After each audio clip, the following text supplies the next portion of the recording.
Hi, this is Dr. Joe with Bits and Pieces Conversations That Matter, and a physical card. And the question is, where do you hold grief in your body and how does it affect you?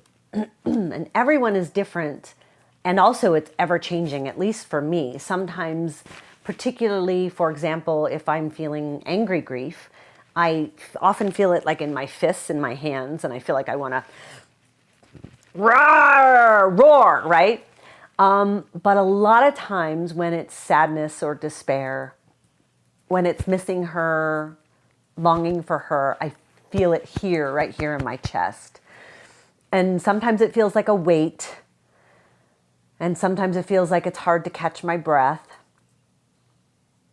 And I notice that if I can tune into it, whether it's in my hands or in my chest, sometimes it's in my back or my neck, especially my jaw clenches. Do any of you have that where your jaw really clenches? And so depending on what's coming up for me, that may change or shift where I feel it in my body.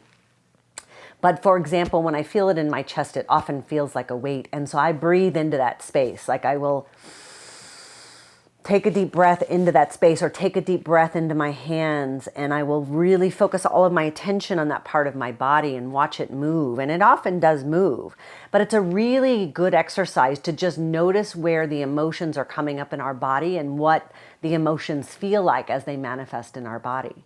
So if you're willing to share, what do you notice about either where grief is coming up for you now or recently, or where it's come up for you in the past, and what's that been like?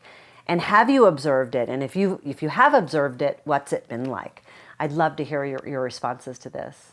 This is Dr. Joe with Conversations That Matter. Thank you for joining.